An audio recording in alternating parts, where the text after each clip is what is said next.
दशम श्रेणी मातृभाषा कालांश को पुणी थे भाई भाई मानक स्वागत करुच्छी पे आम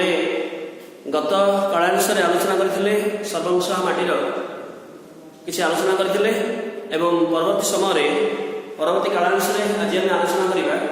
तार परवर्ती पंक्ति गुड़िक तो कवि सर्वंश माटी कवितार कवि कहते जे मन सुख लगे नई समुद्र रे भरी अच्छु हस कथा बुकुम फुलाए आखिम भुलाए तोबण पक्षीर डाक सरग डाकिले मन बड़े ना छाड़ा तोर काख बुकुम फुलाए पे फुलाए माने ये विस्तारित करवा फुलाए माने विस्तारित करवा तेणु माँ जे आम से केते तार प्रकृति कोल से आम केते जिनस साइतिकी रखी तेणु बुकुम फुलाए अर्थात बुकु माने छाती मो छाती विस्तारित हो जाए माँ एवं आखिम भुलाए भुलाए माने पथारूढ़ होगा बाट भुला है जे तो बण पक्षीर डाक तो प्रकृति कोल ये जो विभिन्न पशु पक्षी डाक भितर जो बण पक्षीर तोर डाक शुणिले मोर माने मो प्रफुल्लित हो जाए छाती मोर फुली उठे एवं मो बाट भुला हो जाए मो आनमना हो जाए माँ एवं एपरिक से कहते जे सरग डाकिले मन बड़े ना छाड़ा तोर काख इवेन एपरिक सरग माने स्वर्ग ठारू माटीर आकर्षण के दुर्बार आकर्षण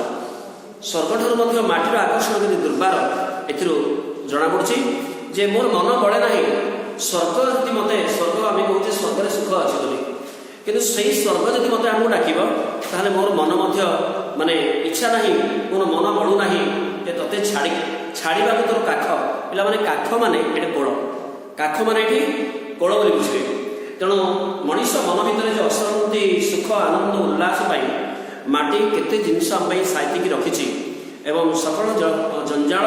भितर आम मन को सी केते शांति दिए तेणु दिव्य प्रेम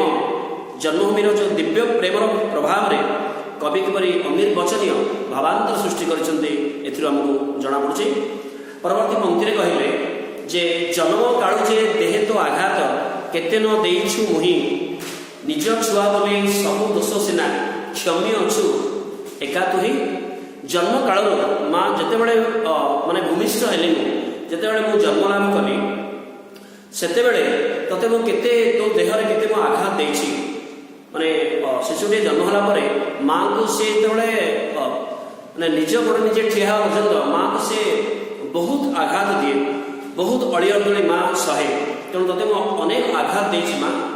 एवं तू कौन कर से गुड़े सब हसी हसी सही देछु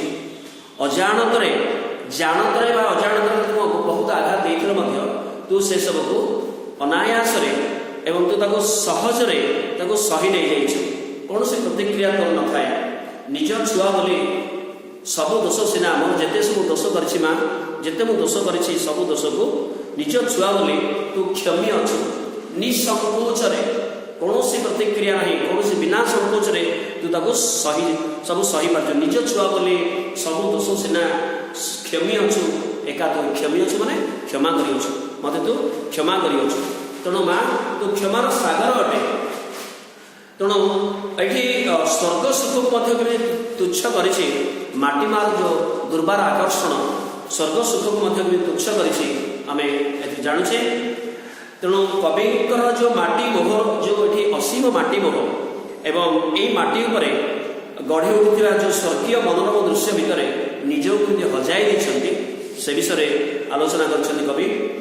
जेते राग रस करे तोह पाखे परवर्ती पंक्ति कहते कवि कहते जेते राग रस करे तोह पाखे माँ बोली जाऊ भूली केते तप करी एई जन्म आसीछि तो देश बुली आम पृथ्वी एत देश होती देश अच्छी तभी पवित्र भारतवर्ष आम जन्म नहीं याठू बड़ी पुण्यर विषय आउ कि ना तेणु जिते राग रोष कर माँ जिते मु राग कर रोष कर रोष मैंने अभिमान जिते मु राग रोष कर तो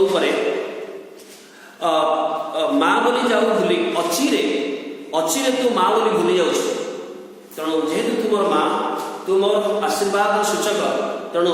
सबकि तू भूली जाऊ जे जेहेतु संतान माँ दुनिया दुनिया रे माँ माने माँ उपरे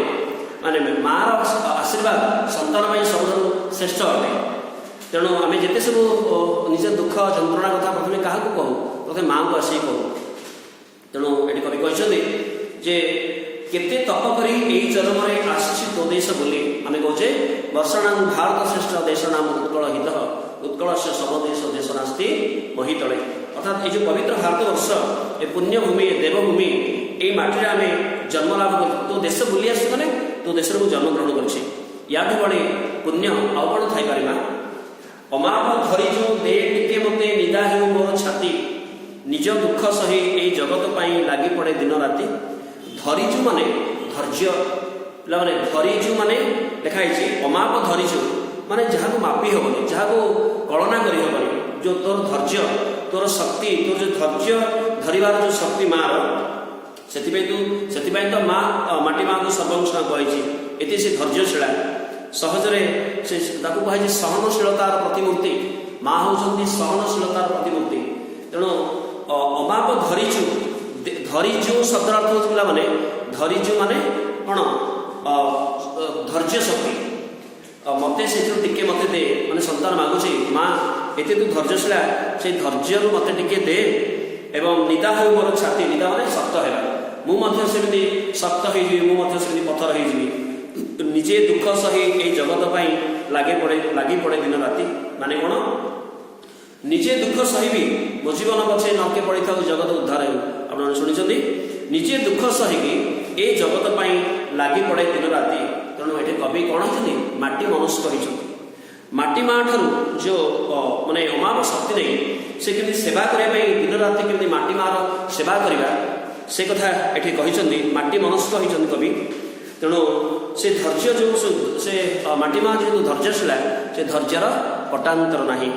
शेष पंक्ति आज आम शेष पंक्ति पढ़ा देह सीना तोर पहाड़ पथर कौल पतर प्राण दुख दड़मणि सहिबाकु मते करदे तोपरी टाण पे हूँ दुख दड़मणि शब्द लिखाई दड़मणि माने जंजाल दड़मणि शब्द अर्थ हूँ जंजाल। तेणु तो देह सीना तू माने माटी माँ आम जो सबंशा माटी कहे से माटी माँ देहटा केमी ना पहाड़ पथर तैयारी जदि देहटा तार पहाड़ पथर भाई शक्त तार प्राणटा तार हृदयटा केमी ना केते कोमल ना कौल पतर पत्रटा केते स्निग्ध केते कोमल तार हृदयटा तो से कोमल से उदार। तेणु मते तो भली दुख जंजाल दड़मणि माने जंजाल। तेणु तो भली मते दुख जंजाल सहिबाकू मते करदे तोपरी टाण तो भली माँ मते माने तो परी मते शक्त करदे टाण करदे। तेणु कवयत्री विद्युत प्रभा देवी माटी माँ पाखे जो निवेदन करछंती जे तो भली छाती तो भली माने तो भली मो छाती से पत्थर करदे। तेणु तांकर से जो असीम धैर्य माने असीम धैर्यशीला क्षमाशीला सर्वंशा माटी आगे वास्तव में आम समस्ते नतमस्तक हवा उचित। पिलाने आज सर्वंशा माटीर